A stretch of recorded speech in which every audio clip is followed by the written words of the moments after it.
ley se quebrante esa interpretación o esa armonización que hace el artículo 33, el artículo 42 y el artículo 13. O sea, miren que el mismo actor es claro y es enfático de decir de que las normas acusadas lo que están violando es la armonización del artículo 33, no que estén violando el artículo 33 ni que se está violando el artículo 33. Miren que por eso quería aclarar esa parte, ¿ya? Sino que las normas acusadas están violando ese proceso de armonización entre esas tres normas, pues que deriva de lo que dijo María Andrea, entre pues la discriminación, entre los parentescos, ¿ya? Pero quiero que tengan muy presente esa parte. Desde el mismo actor, al momento de iniciar la discusión, él mismo reconoce que tiene que haber un proceso de armonización entre esas normas constitucionales, lo cual no está siendo aplicado dentro de las normas acusadas, que ya sabemos que son las normas del Código Penal Militar, de la Ley Penal Militar, perdón, y del Código de Procedimiento Civil anterior, Procedimiento Penal anterior, perdón, y el Código de Procedimiento Penal actual en ese momento, ¿ya? Porque después ya vino la ley 906, que es otro cuento. Entonces, sí les quedó claro esa complementación de lo que dijo María Andrea. Reitero, lo que dijo María Andrea no está mal, pero le faltó esa partecita que es vital, o sea, que es supremamente importante dentro de los argumentos del actor, y es que él mismo no desconoce que exista un proceso de armonización entre esas normas constitucionales. Y que él mismo tampoco está indicando de que hay una violación del artículo 33 de la Constitución. O sea, él no está indicando eso, ¿ya? ¿Preguntas hasta aquí? ¿Sí les quedó claro esa parte? Sí, profe. Perfecto. Entonces, sí, ya. profe.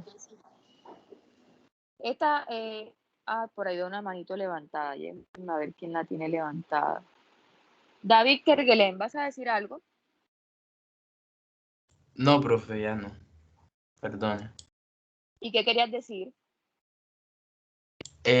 Profe, iba a referirme a lo sobre las normas demandadas, pero usted ya, o sea, lo dijo casi todo, entonces ya, no se preocupe. Ok, bueno. Entonces, básicamente es que quería quedar claro ese punto y no quería como seguir delatando la cosa.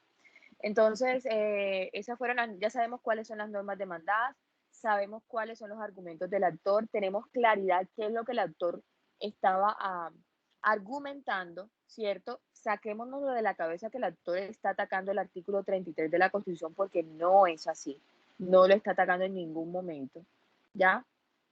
Miren que cuando por eso le pregunté a María Andrea cuál es la norma demandada y enseguida me dijo el artículo 33. Y el actor en ningún momento está mencionando de que el artículo 33 es una norma demandada. Eminentemente, pues son las que les mencioné anteriormente, previamente. Pero pareciera que hubiera esa sensación, no, el actor está haciendo todo lo contrario, que las demandadas están desconociendo el proceso de armonización. Bueno, sigamos entonces. Vamos con Nayerly Gómez.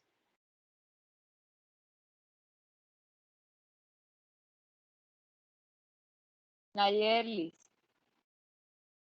Aquí, profe, ¿ya me escucha? Sí, te escucho, claro. Profe. ¿Me indicas, por favor, los miembros de tu grupo? Andrea Solano. Andrea Solano. ¿Quién Mara más? Acosta. Mara Costa. Alison González. Alison González. ¿Y quién más? Y Pamela Sáez. Ok, le voy a preguntar a Mara Costa. Mara. Mara no vino hoy. Sí, profe. Listo, Mara. Te voy a hacer una preguntita, no te voy a dar la segunda pregunta. Vámonos directamente. Voy a saltármela y me voy con la tercera. Háblame del alcance de ese principio de no incriminación. ¿Qué es lo que se pretende proteger con ese principio de no incriminación? Bueno,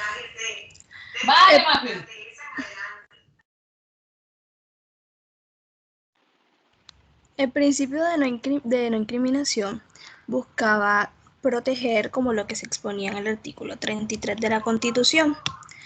Y bueno, lo que buscaba era hacer una excepción al deber de declarar y de colaborar con la justicia. Bueno, o sea, en la sentencia se nos hace como una exposición, no sé, se expone claramente como la tradición constitucional con que se ha venido desarrollando desde hace tiempo. Y o sea, como que reitera de que no es una novedad que este principio o que este alcance se retribuye en asuntos penales, de policía o casi, o sea, ese tipo de asuntos. Por lo cual, eh, aclarará las garantías que se expone en el artículo 33. En tanto, o sea, hay un límite aplicable en las declaraciones de juicio. Ajá. Hasta ahora no me has dicho nada.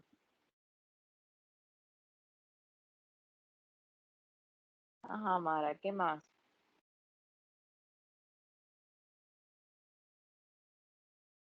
Se dejó el audio. Andrea Solano, Aquí estoy, profe. Andreita. Andrea, porfa, vamos a complementar. Pues bueno, en primer lugar, yo me gustaría aclarar que el principio de la no incriminación al que se refiere esta pregunta es el que, aunque no están, o sea, está implícito en las normas demandadas, ya que están reproducen el artículo 33 ya, como usted bien lo mencionó. Ya que Ajá. este precisamente artículo 33 hace referencia a la excepción que tiene del deber de declarar como tal en un juicio en condiciones específicas. Ya vemos que es el primer, segundo grado, los grados que están establecidos en el artículo 33 ya. Entonces, Ajá. la Corte aclara que ese artículo tiene una regla general, que es la de exigir un trato acorde con el merecimiento de respeto que tiene toda persona, es decir, que haya igualdad ya. Entonces, con respecto como tal, hablando ya específicamente del alcance del principio, la Corte hace una explicación. O sea, primero realiza como tal, digamos que utiliza diría yo, una dicta histórica ya, porque ella hace un recuento de la tradición constitucional que se ha venido gestando en el sistema colombiano, ya, y se enfoca en decir que no es una novedad, o sea, no es algo nuevo que este principio consagrado en el artículo 33 no pretenda un alcance general, sino algo como tal específico, porque anteriormente en la dicta histórica donde nos hablan acerca de la tradición constitucional, esto se venía aplicando ya a asuntos penales, ya en otras constituciones. ¿Qué es lo que Entonces, trata de proteger el principio de incriminación para que no se me dispersen tanto porque se me están yendo por otro lado? ¿Qué es lo que trata de proteger? ¿Qué principios consagra ese principio de no incriminación? El principio de no incriminación consagra otros principios constitucionales que se pretenden pues también salvaguardar con esto. Entonces, vete más por ese lado. Pues obviamente eso lo dice la sentencia, yo no me lo estoy inventando. pues, o sea, los principios o sea, además del principio de la no incriminación, es el de respetar la dignidad y garantizar la autonomía de la voluntad del individuo que es llamado a declarar en juicio ya. Y además de eso, pretende proteger la armonía y la unidad familiar que se pueden ver amenazadas cuando obligan a alguien a declarar en tales juicios en contra de parientes, como los que tiene el artículo 33 ya. Entonces, lo cual, eso hace que se limite exclusivamente a asuntos penales, ya, asuntos correccionales y de policía. Que no se vaya, que ese principio de la no incriminación no se vaya a otros asuntos más generales, sino específicamente a asuntos penales, ya.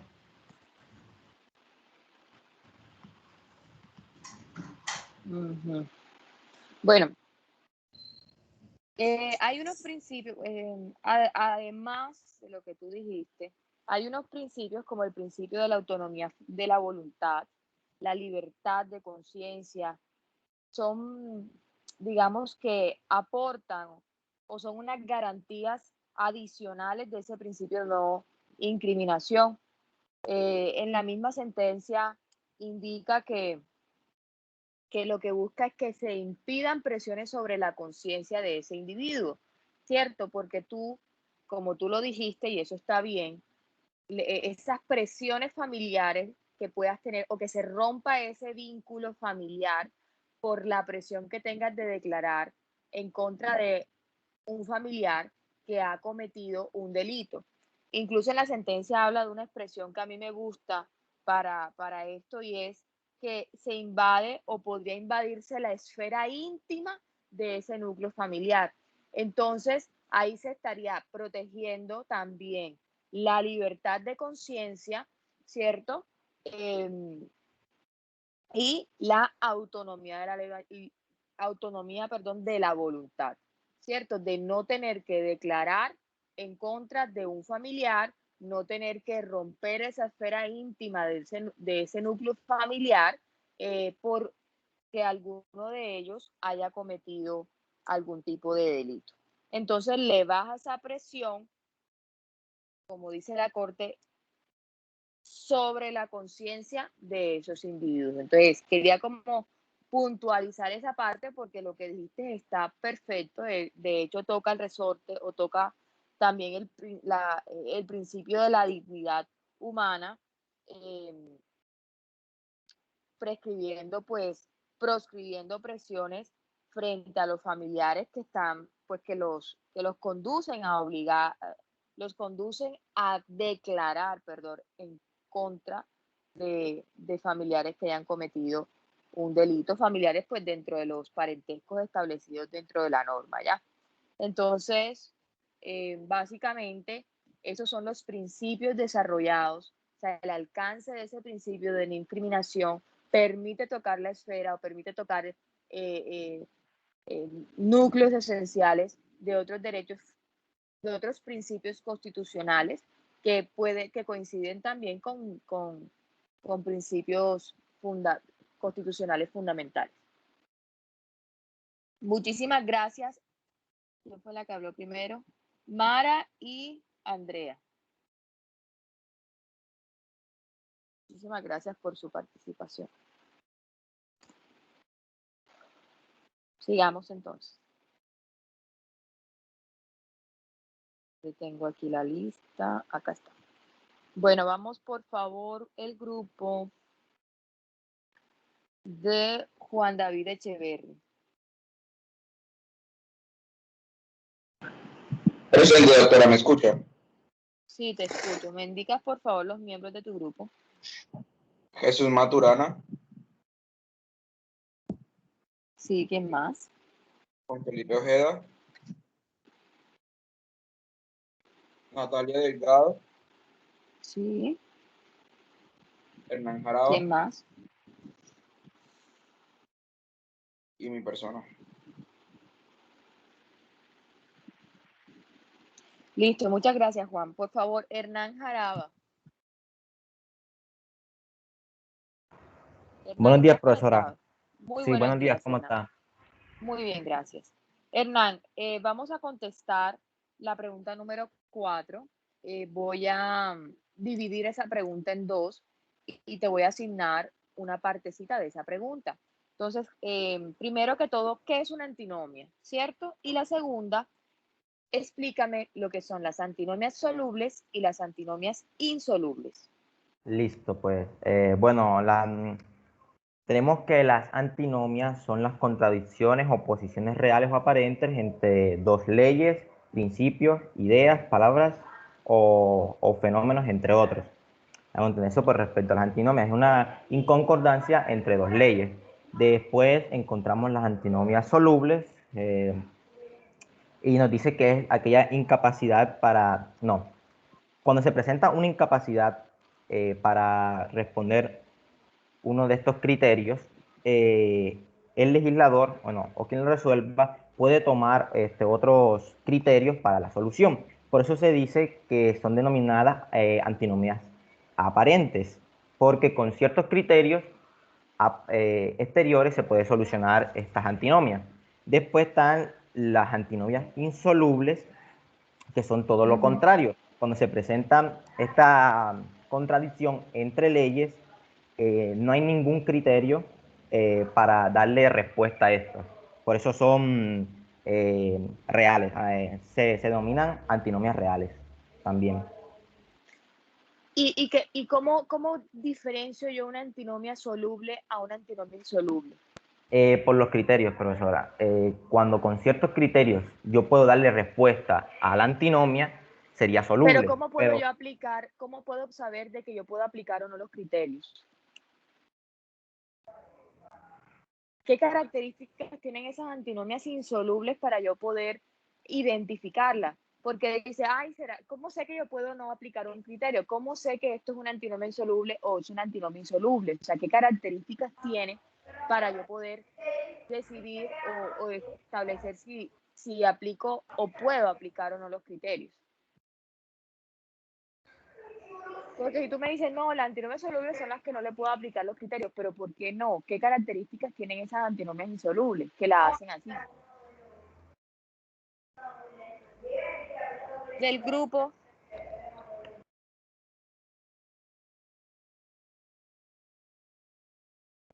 ¿Quién quiere ahí complementar esa parte? ¿Qué es lo que lo hace diferente a las solubles?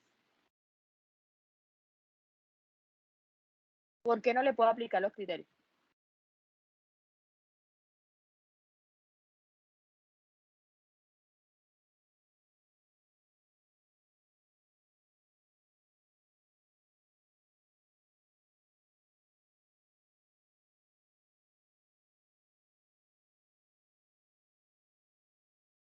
Bueno, Hernán, levantaste la mano. No, profesora.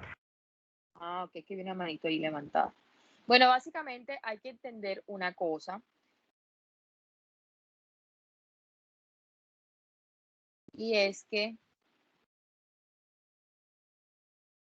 primero, las antinomias insolubles, las antinomias solubles, como efectivamente lo dijo el compañero, gozan de unas características que le permiten su resolución a través de unos criterios específicos.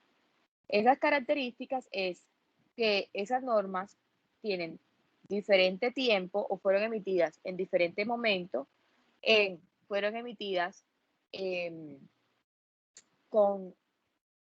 tienen diferentes generalidades o son de diferente categoría. Y segundo, diferentes jerarquías. Entonces, a partir de ahí, yo podría aplicar esos criterios que ya vamos a ver cuáles son. Pero, ¿qué le pasa con las antinomias insolubles? Porque yo no puedo aplicar los criterios que probablemente ya ustedes conocen. Porque las antinomias solubles, las normas fueron emitidas en el mismo momento, tienen la misma generalidad y las normas tienen la misma jerarquía. Entonces, pero ¿cómo vas? Eso sí se puede. Claro, por ejemplo, la Constitución. Todas las normas constitucionales tienen la misma jerarquía, fueron emitidas en 1991, en el mismo momento en el texto constitucional y tienen la misma generalidad, ¿cierto? No es que una sea más especial que la otra, o una es más general y otra más especial, no, tienen la misma generalidad. Entonces, ¿cómo hago yo para...? Ahí sí entra lo que dice, no se podría aplicar los criterios. ¿Por qué? Porque son emitidas en el mismo momento, tienen el mismo ámbito de validez, ¿cierto? Fueron emitidas, tienen la misma jerarquía y la misma generalidad, a diferencia de las insolubles, que es todo lo contrario, ¿ya? Entonces, esas son las características que te permiten indicar cuando es una antinomia insoluble. Por ejemplo, la Constitución, una antinomia soluble es una norma, por ejemplo, por poner un ejemplo, la ley 142 del 94 y el Código de Procedimiento Administrativo y lo Contencioso Administrativo, que es la ley 1437 de 2011.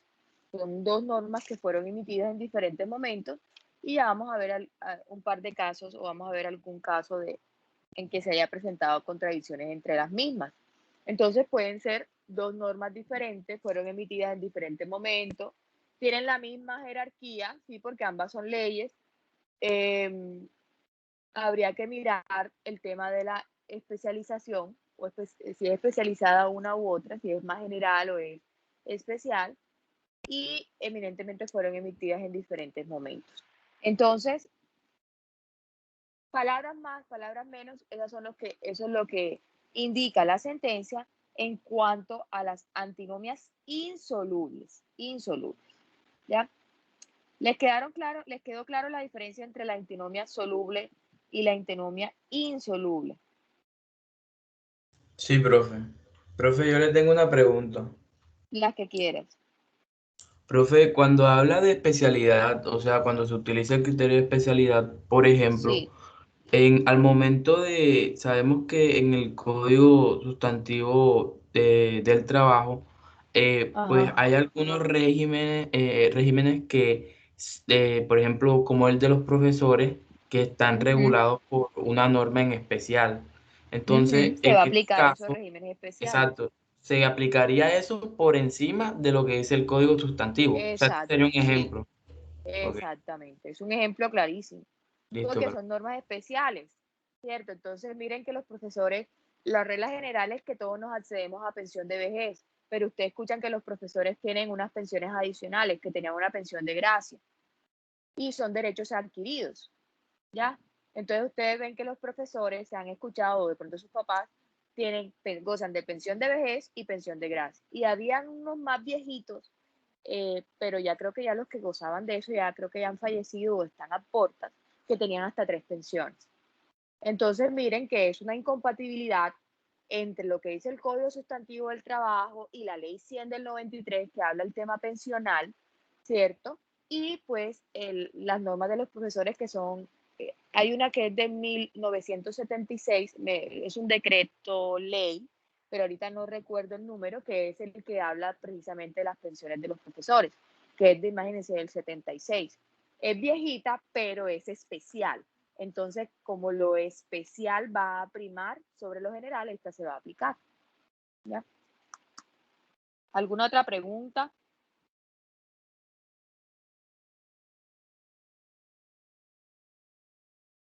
No, profe, ninguna. Bueno, aquí hay una partecita de la sentencia que quiero leerles,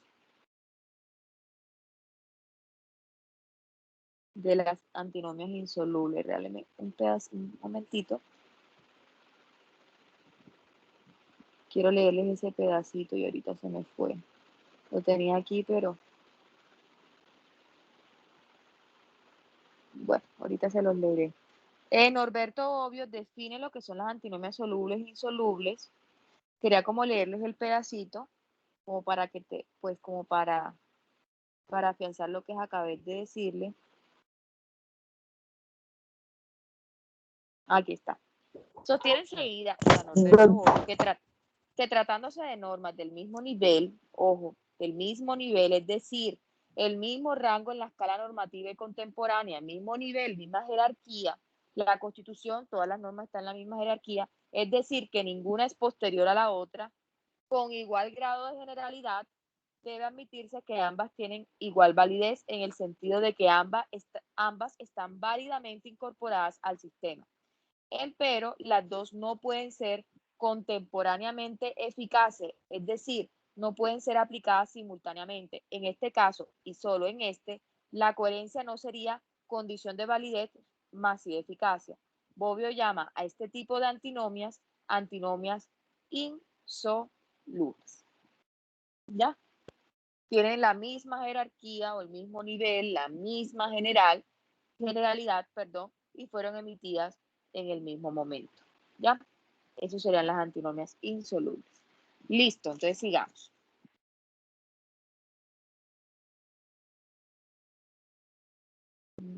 Vamos a seguir aquí con la lista.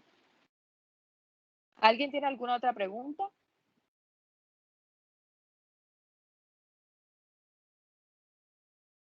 Ok, vamos con Jorge Luis Flores. Jorge Flores. Jorge.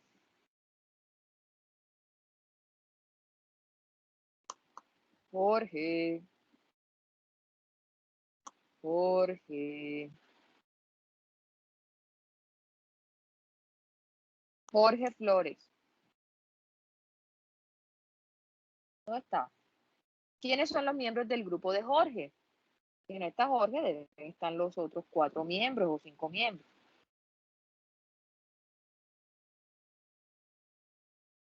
Jorge lo hizo solito.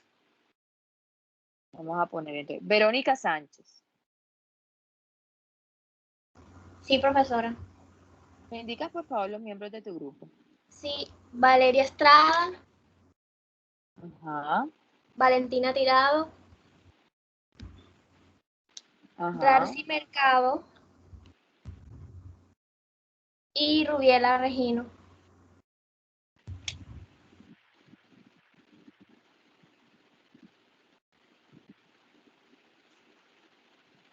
Ok. Listo. Valentina Tirado. ¿Está conectada? Bueno, aquí aparece conectada. Sí, señor. Sí, profe, aquí estoy. Valentina, Dígame. esta pregunta es muy sencilla. ¿Cómo se resuelven las antinomias solubles e insolubles? Bueno, las antinomias solubles se resuelven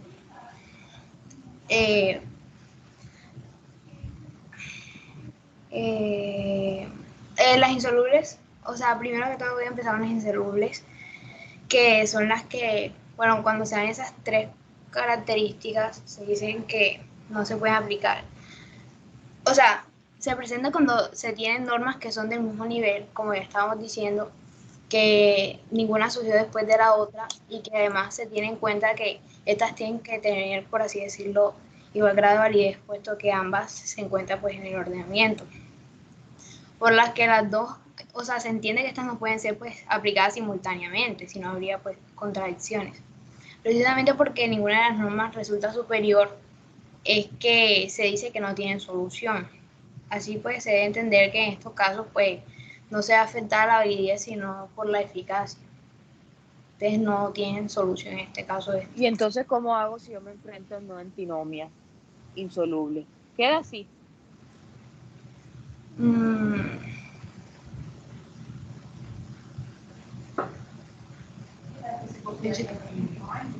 Para las antinomias solubles, ¿cuáles son los criterios? ¿Me lo repites, por favor? De las insolubles. Solubles. O sea, en las solubles sería que los métodos de solución de las antinomias utilizados en nuestra legislación van en la especialidad, es decir, que la norma especial va a prevalecer sobre la general en determinados casos. También está ese criterio cronológico, que la norma posterior prevalece sobre la anterior, y el jerárquico, que la norma superior va a prevalecer sobre la inferior. Listo. Entonces, mira que allí tenemos las soluciones, ¿cierto? Pero cuando hablamos, digamos, antinomias constitucionales, ¿cómo hago yo para resolver una antinomia constitucional? Yo como juez no puedo decir, no, me inhibo en este caso y no hay solución y no puedo resolver. ¿Cómo tengo que hacer?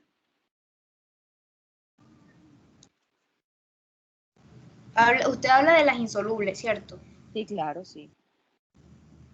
O sea, En este momento sí. En las insolubles, profesoras insolubles o las constitucionales, porque ahorita había dicho constitucional y ahora dice insoluble. Es lo mismo.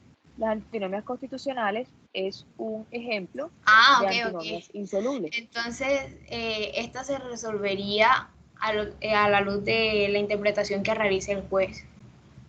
Ya eso queda al criterio del juez.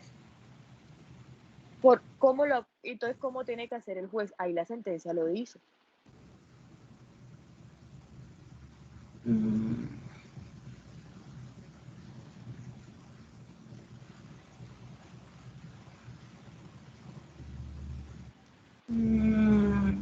Sí, entender. Alguien del grupo que la ayude a la compañera. Sí, yo, profesora Valeria. Dame un Bueno, segundito, como Valeria. tal, Ok, dime. cuando hablamos de las antinomias insolubles, que pues pueden también ser determinadas de la misma manera como antinomias constitucionales, la solución de estas proviene por una parte de la teoría alemana, que dice que si dos normas constitucionales se enfrentan, podría denominarse como una antinomia, pero esto no es así absolutamente, dado que deben tener dos consideraciones, y es que el enfrentamiento debe darse con una norma de la parte dogmática y una norma de la parte orgánica, de tal forma que la parte dogmática va a prevalecer sobre la parte orgánica.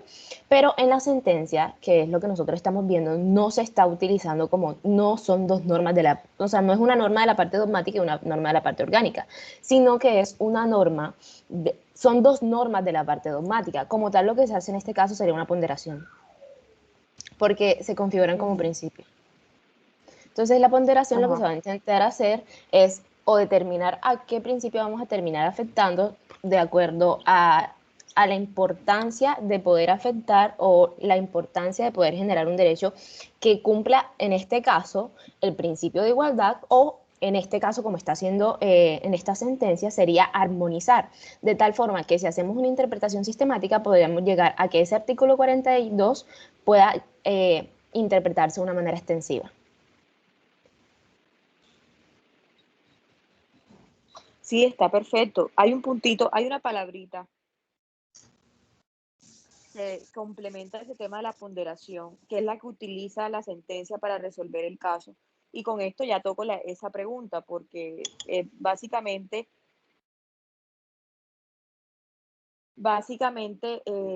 la respuesta a esa pregunta es la resolución de la sentencia. ¿Cómo se resuelve la sentencia?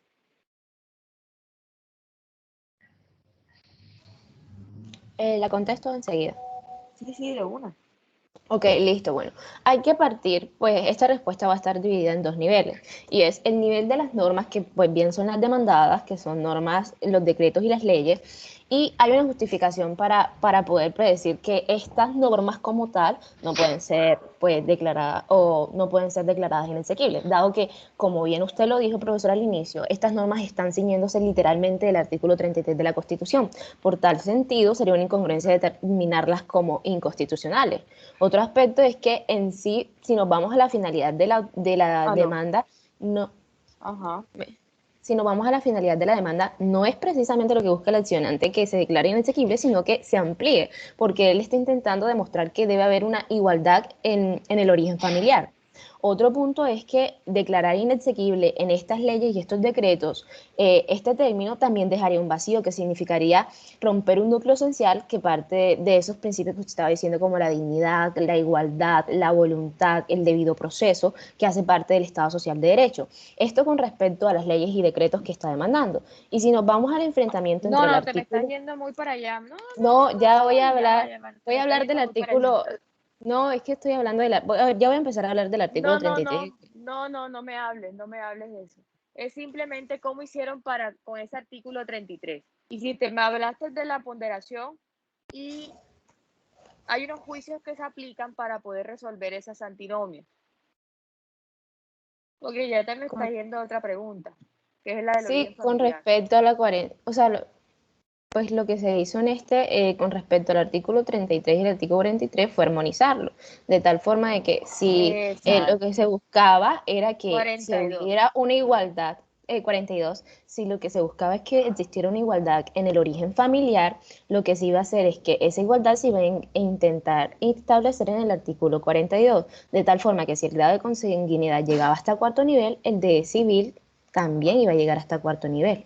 Perfecto, muchísimas gracias, Valeria.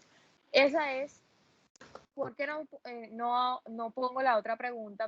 Básicamente porque es la respuesta al caso. El caso es una antinomia constitucional entre principios constitucionales fundamentales, y se utiliza los juicios de razonabilidad, entre ellos la ponderación y en el caso concreto la armonización de principios. O sea, aquí lo que se buscó es entenderlos como si fueran parte de un todo para poder aplicarlos al caso concreto.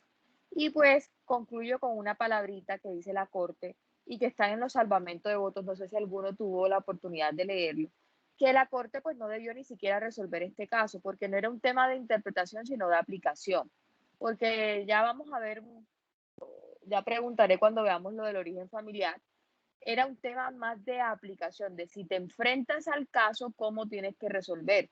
De hecho, por eso es que quería resaltar lo que dijo el actor. Miren que el mismo actor, al momento de interponer sus argumentos, indicaba de que las normas demandadas estaban desconociendo la armonización que debe primar entre el artículo 3, el 42 y el 33. O sea, el mismo actor estaba reconociendo un tema de armonización entre normas constitucionales fundamentales, ¿ya? Y por lo tanto, la Corte ni siquiera debía tocar o trazar esto más allá de indicar de que era un tema de aplicación cuando se presentase el caso concreto, es decir, cuando en la práctica llegara un hijo adoptivo a declarar o pidiéndole que declare contra el tercer, cuarto grado civil. Ya serían los abuelos, los tíos, los primos, etc. ¿Ya? Entonces, muchísimas gracias, Valeria. Vamos a seguir. Y se me cerró esto acá. ¿Alguien tiene una manito levantada? Ahora, Valeria.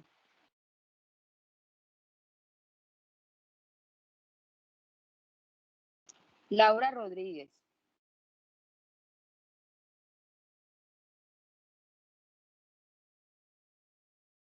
Laura Rodríguez. ¿Está en clase? ¿Quiénes son los miembros del grupo de Laura?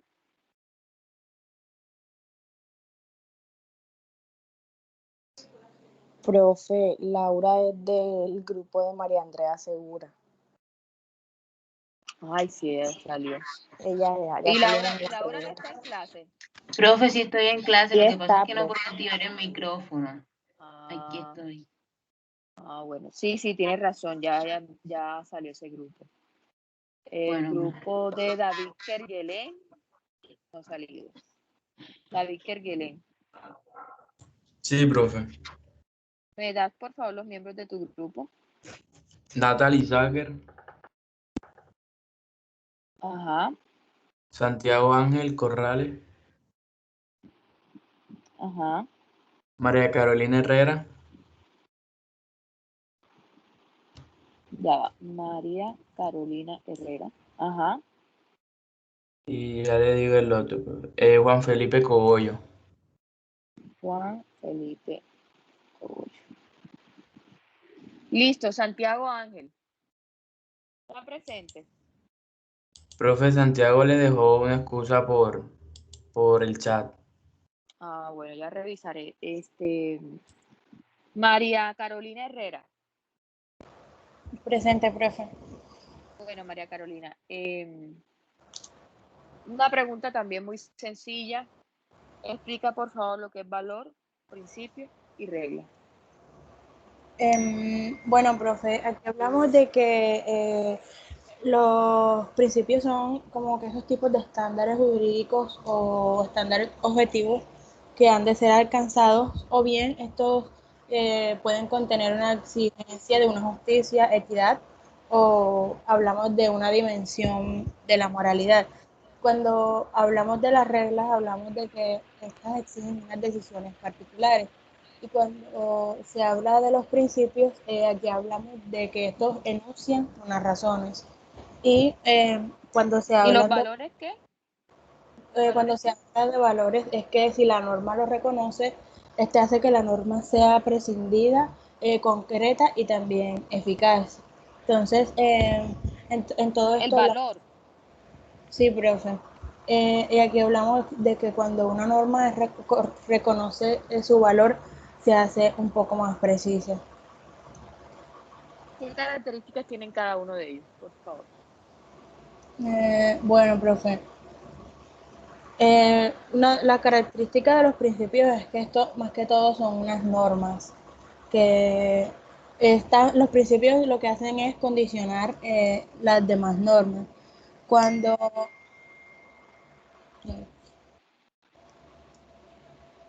¿Cuándo qué? Esto Doctora, lo ¿puedes revisar el celular después? no, profe, es el computador. Bueno, entonces revisa el computador después. Ya lo puse encima.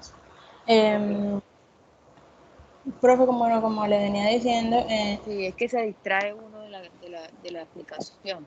sí, profe, ya lo guardé. Bueno, hablamos de que los principios son unas normas que condicionan las demás normas, pero o sea, con un grado un poco más grande de eficacia y alcanzando por sí mismo una proyección normativa. También hablamos de, ya le digo, pues. Bueno, aquí habla de que ya, profe, ya le digo.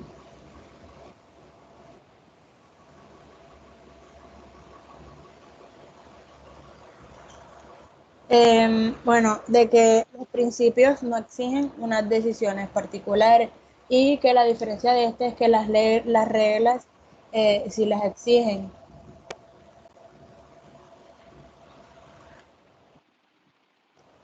Ajá. Una pregunta y con eso terminamos. Sí, pues. ¿Cuál es la eficacia de cada uno de ellos? ¿Tienen eficacia directa, indirecta? ¿Yo puedo resolver un caso con un valor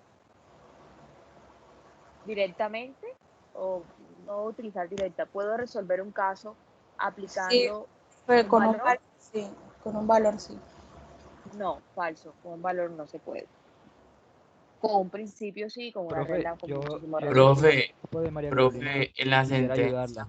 en la sentencia dice que las normas que reconocen valores serían más abstractas y abiertas Tienen que alzarme la mano, por favor, porque vienen dos personas, me hablaron, entonces uno tiene que alzar la mano, ¿cierto? Ya. Sí, profe. Bueno, yo que era del Si es grupo, para pues soy... responder la pregunta, no se puede. No, no se puede. Como yo soy del porque hay grupo, que... como yo soy del grupo de María Carolina. No, Elkin, no, yo tú no soy eres el que soy grupo del de... grupo. Elkin, tú no eres del grupo, es David, Natalie, Santiago y Juan Felipe. Sí, qué pena, profe. Lo que pasa es que como siempre nos hacemos, estaba confundido. Ya. No No, suelo yo primero, confundirme por ahí. eso no te doy la palabra, porque yo le doy la Ok, palabra ok. primero a los miembros del Ok. grupo. No hay problema. Listo. David, tienes la palabra. Sí, profe, disculpe por no alzar la mano. Profe, mire, en la sentencia dice lo siguiente. Listo. Frente a disposiciones que reconocen valores, las que consagran los principios también serían normas que condicionan las demás normas, pero con mayor grado de concreción y por tanto de eficacia, alcanzando por sí mismo proyección normativa. Así, finalmente, la distinción entre principios y valores sería una diferencia de grado de abstracción y de apertura normativa. Las normas que reconocen valores serían más abstractas y abiertas que las que consagran principios. Estas, por ser más precisas, tendrían proyección normativa, es decir, aplicabilidad concreta o eficacia. Es lo que dicen los Correcto, los valores. principios, pero no los valores. Profe, pero es que, o sea, no entiendo porque es que yo la interpretación que le hice a ese refrán que me dijeron fue que, o sea, es que lo dice explícitamente, profe, las normas que reconocen valores serían más abstractas y abiertas. Es Estas, por ser correcto. más precisas, tendrían proyección normativa, es decir, aplicabilidad concreta o Estas, es decir, eficacia. los principios, al ser más precisos, tienes que saber leer. Lee Profe, la pues, partecita. es que Lee la al parte principio, nuevamente. No, mire, lee. Vamos a ok, leer. ¿Cómo? Lee. frente a las disposiciones que reconocen valores, Ajá, las que consagran los principios también serían ajá. normas que condicionan las demás normas, pero Perfecto. con mayor grado de concreción y por lo tanto eficacia. Ahí se Es está correcto. refiriendo a los A principios, los ¿cierto? principios, Ok, es ok. correcto. Bueno, alcanzando por sí mismo proyección normativa. Así finalmente Ajá, la distinción entre principios y valores sería una diferencia de abstracción, de grado de abstracción y apertura normativa. ajá, Las normas que reconocen valores serían más abstractas y ajá, abiertas que la ajá. de los principios. Estas, por ser más precisas, tendrían proyección normativa. Ok, ahora sí. Lo que Ya pasa, leíste bien, viste, que tienes que leer. Tienes Espere, que profe, leer, espere. usted No, tiene no, que yo le leer. voy a decir por qué me Estas, confundí. cuando se refiere a estas, son los principios. Sí, profe, está bien. Pero es que me confundió algo Ah, que yo vi acá arriba, profe, y fue lo siguiente, donde dicen, principios, estos tipos de estándares jurídicos o bien proponen objetivos que han de ser alcanzados, o bien contienen exigencias de justicia, equidad ajá. o alguna otra dimensión de moralidad. Ujú. Y después dice, eh, en cambio, los principios no establecen consecuencias jurídicas que se sigan automáticamente cuando se satisfacen las condiciones Porque son previstas, las reglas. puesto Establecen que ellos consecuencias, no son las solo, reglas. puesto que ellos no solo, puesto que ellos solo enuncian razones, pero no exigen decisiones particulares. Por eso es que yo digo, o Exacto. sea, Es que esa es la diferencia entre un principio y una regla. Los que te establecen unas consecuencias son las reglas. sí, Por eso pero es que son más concretos que los principios. Es que mira, tú tienes el valor, el principio y la regla. El valor es lo más general, tiene una mayor apertura normativa, pero no tiene proyección normativa. Es decir, yo no puedo resolver un caso con un valor. Me sirve que como un parámetro de interpretación. Ya yo puedo interpretar algo con un valor. Puedo interpretar un principio a la luz de un valor. ¿Ya? Pero yo no puedo resolver un caso que no tienen proyección normativa con un valor, a diferencia de los ok. principios, que los principios son más concretos que los valores, pero más abstractos que las reglas. Y pues las reglas sí son lo más concreto, ya es la concreción normativa y es la que establece la consecuencia, ¿ya? Entonces, esa es como la categoría. Los valores son más generales, los principios son más generales que las reglas, pero menos que los valores, y las reglas sí efectivamente son pues más Son las- concretas, sí, las que ¿ya? tienen una consecuencia, por así decirlo, o sea, Sí, las que exigen una exactamente. Es que decisión. las Ok. reglas tienen una estructura, tú para aplicar una ley lo haces a través de una estructura silogística, ¿cierto? Tienes una premisa mayor, hay una premisa menor y hay una consecuencia que le estás aplicando a esa premisa menor respecto a la premisa mayor, ¿cierto? Entonces, las reglas son muchísimo más concretas, tienen mucha más proyección normativa porque te establecen la consecuencia jurídica ahí dentro del texto normativo. ¿Ya? El principio es un deber ser, ¿cierto? Las reglas son, los valores son fines, o sea, por eso son tan generales, es algo que se quiere llegar, un fin, yo quiero llegar a la paz de Colombia, eso es un fin, ¿ya? Eso es algo que tú, como uno es ideal, ¿cierto? Pero los principios, como son más, se van concretando más, ya es un deber ser. Entonces, cuando te establecen un deber, ya tú la puedes aplicar más. Y pues obviamente cuando llegas a una regla, ahí sí tienes la concreción de todo. Ya es mucho más fácil su aplicación, ¿ya? Pero no puedes resolver un caso con un valor.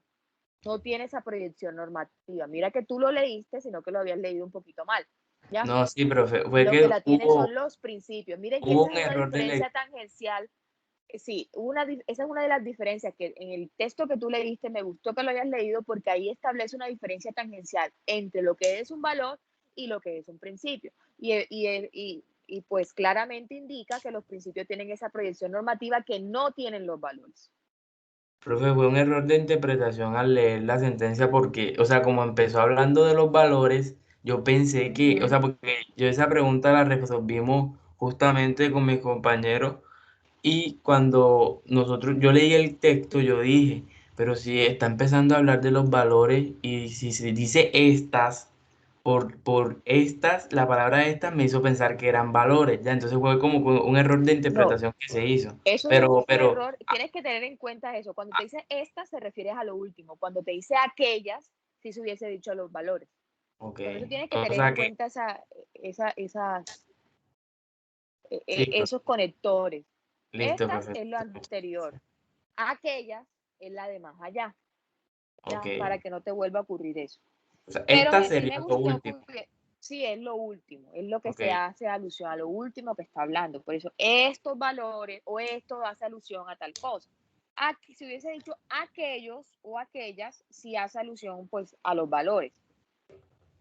Ahí sí tú hubieses tenido razón, pero cuando diste estos, o esta, no recuerdo ahora la palabra exacta, ahí se hace, eh, ahí se hace alusión a los principios. Listo, bro. Muchas gracias. Con muchísimo gusto. 1, 2, 3, 4, 5. Bueno, vamos a continuar, ya estamos terminando. Bueno, preguntas hasta aquí de esta sentencia, de lo que hemos desarrollado. De pronto alguien tenga alguna duda. Este es el momento preciso para exponerla. Bueno, el grupo de José María Córdoba.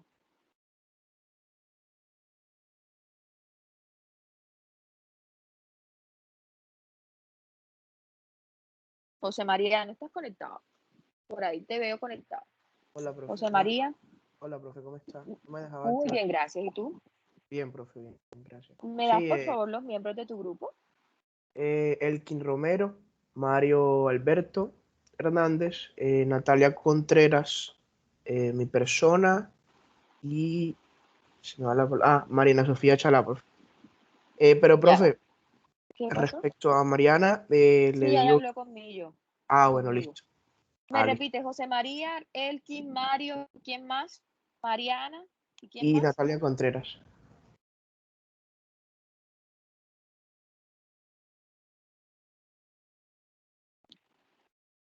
Ok, perfecto. Bueno, vamos a la pregunta siguiente y es el principio de la igualdad de conformidad al origen familiar. Para esto vamos a escuchar a Mario. Quiero escuchar a Mario hoy. Hola, profe. Hola, ¿cómo estás? Muy bien, profe. Bueno, Cuéntame. un segundito. Ya. La igualdad según el origen familiar. Ok. Esa es la pregunta número 6. Ajá. Entonces aquí tenemos que, para explicar este derecho, pues, el derecho a la igualdad, citaremos el informe o ponencia para el primer debate, digamos en la plenaria, que lo ha citado la sentencia, que es el objeto de estudio de este trabajo, ¿cierto? Sí. En el cual de manera explícita se logra identificar este derecho según el origen familiar. Dice, me permito citar porque lo dice de manera explícita la sentencia, entonces para no entrar en ambigüedades y en subjetividad, dice, las personas unidas entre sí por... ya, un segundo, profe, que acá me sale, ya, un segundito, un segundito. Un segundito.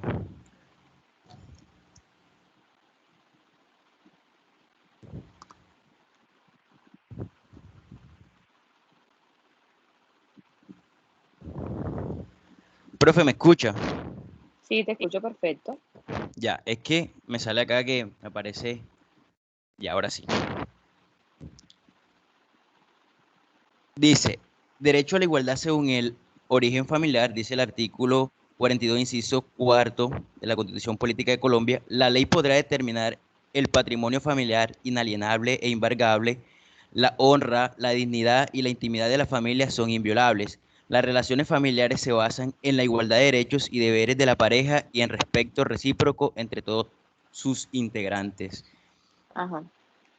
Entonces, siendo ella así, es apenas obvio determinar, digamos, la protección del Estado y la sociedad para esa familia y fijar la inviolabilidad para su honra, dignidad, así como estas estar por sentadas las bases de su absoluta igualdad de derechos y deberes. Es decir, el Estado se encarga básicamente de proteger esa figura de familia, como muy bien han dicho, aparece consagrado en la Constitución Política de Colombia.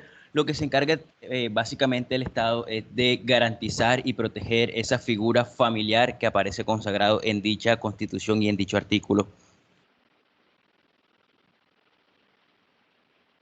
Ajá. ¿Qué más tienes? De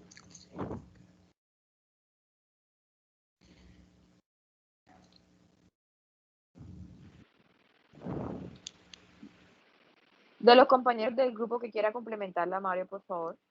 Sí, profe, yo la ayudo. Ok. Bueno, para entender esta pregunta primero hay que tener en cuenta que la igualdad digamos, en la normativa colombiana eh, recae como valor y como principio, ¿no?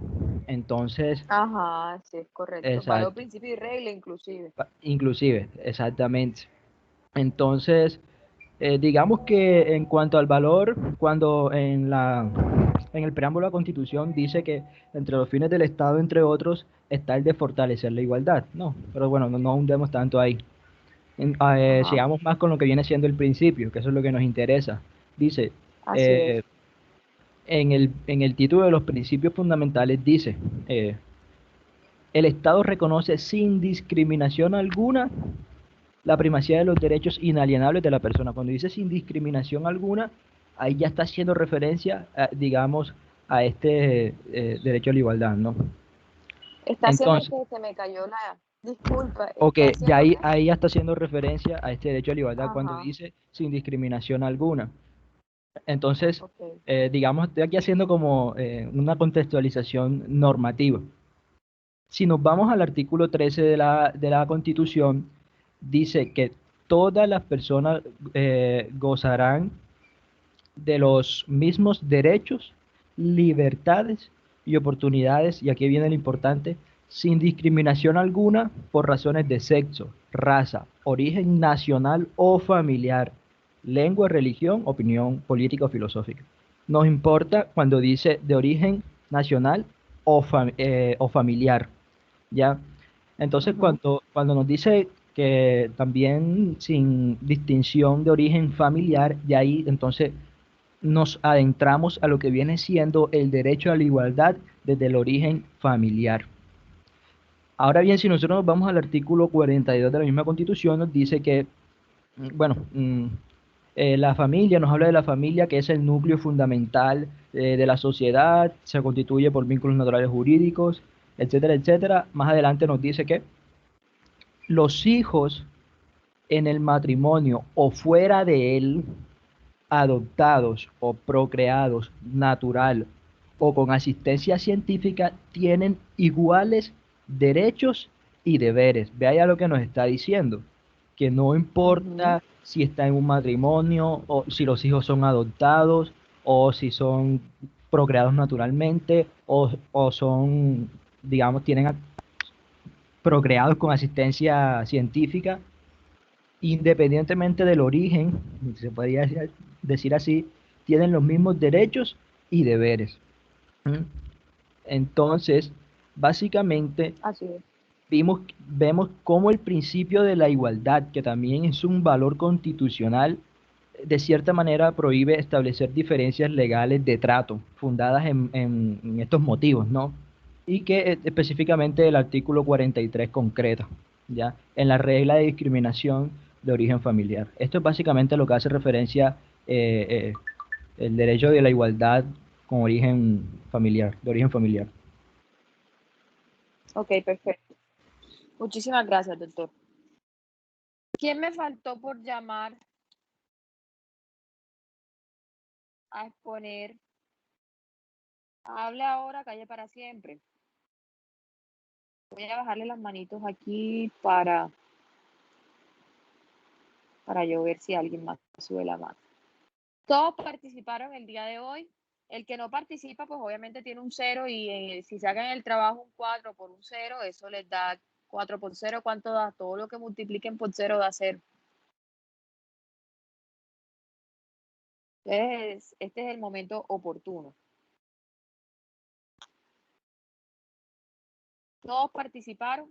Bueno, hay un puntito, ya desarrollamos toda la sentencia. Hay una partecita que no, pues no, una pregunta que no se la di a nadie, que era básicamente por qué se estudiaba o por qué la Corte considera procedente el estudio del decreto 2700, que era el anterior Código de Procedimiento Penal.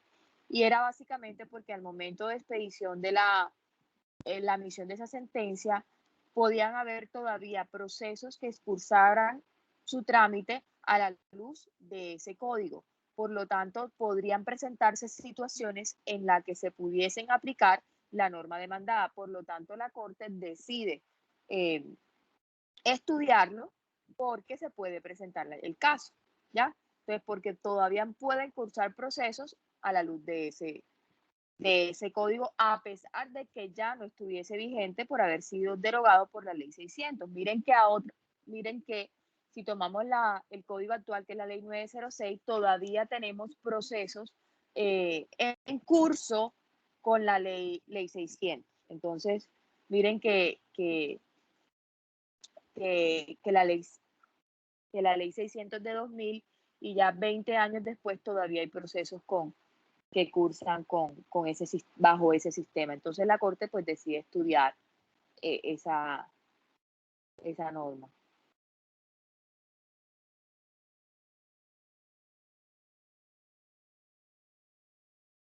Bueno, ¿alguna pregunta hasta aquí? Profe, yo tengo una pregunta. Usted dijo que solamente faltaba la 2, que la dijo, pero creo que falta solamente la pregunta 7. ¿Cuál? La pregunta 7 es cómo se resuelve la sentencia. Esa la resolvimos cuando hablamos de las antinomias insolubles. Ya, profe, ya ubiqué. Sí, que básicamente la sentencia la resuelven a través de la armonización del artículo 33, del 42 y del 13, que se deben entender a la luz de eso.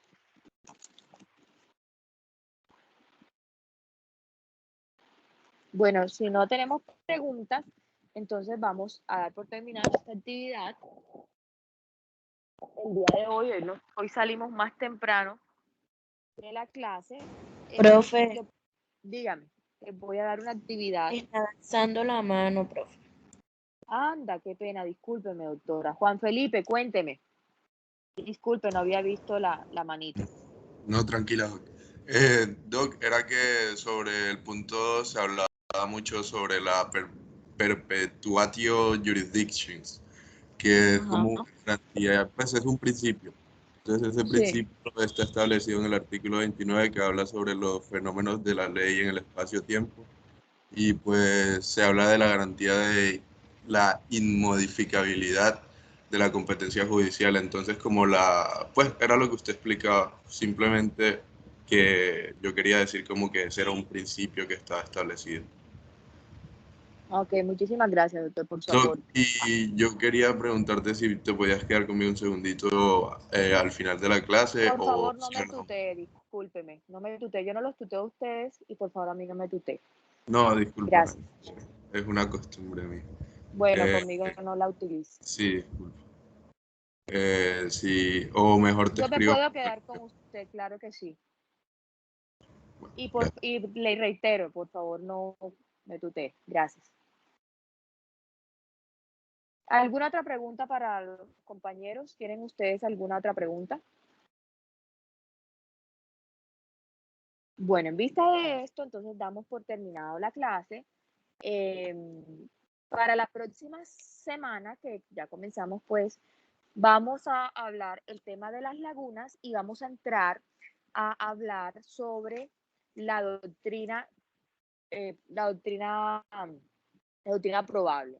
Entonces van a leerse una sentencia que es la sentencia C836 de 2001. C836 de 2001.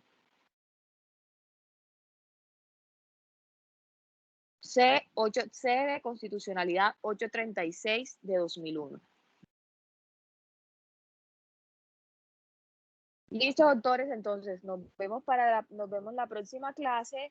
Vamos a entrar, repito, con el tema de las lagunas y con la doctrina probable. Hay que leerse esa sentencia porque la voy a preguntar en clase. Miren que lo estoy diciendo. C836-2001. Dígame, José María. No, sí, era eso, profe, que no lo había escuchado bien. Gracias. C de constitucionalidad 836 de 2001. Listo, profe, gracias. Con muchísimo gusto, doctor. ¿Alguna otra pregunta, duda? No, profe, todo está claro. Perfecto, muchísimas gracias. Profe, Entonces nos vemos la próxima una preguntita. clase. Dígame. Claro Que que sí. estaba hablando y tenía el micrófono desactivado. Dígame. No hay ningún taller, ninguna pregunta, solo es la socialización, ¿verdad? Voy a socializar, voy a preguntar la sentencia. O sea, tienen que estudiar la sentencia. Ok, Y ok. puedo llamar, decir, Elkin Romero, hábleme sobre, no sé, la forma como se modifica, cuando un juez puede apartarse la doctrina probable. Y usted, como se leyó la sentencia, me va a responder por esto, por esto, por esto y por esto. Entonces, Ok, no le estoy ok, diciendo ok. que la lean, la van a estudiar. Prácticamente es como si fuera un examen oral, pero no con la categoría de examen, obviamente. La van a estudiar. C836 de 2001. Vamos a hacer un análisis de esa sentencia. Ya no es escrito, sino meramente oral. ¿Alguna otra pregunta?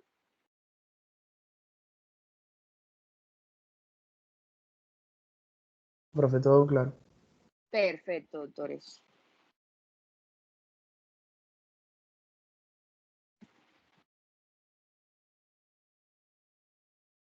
Bueno, entonces pueden irse, yo me quedo aquí en la clase. Gracias, doctora, que esté bien. Hasta luego, que estén muy bien, feliz tarde. Hasta luego, profe. Igual, profe.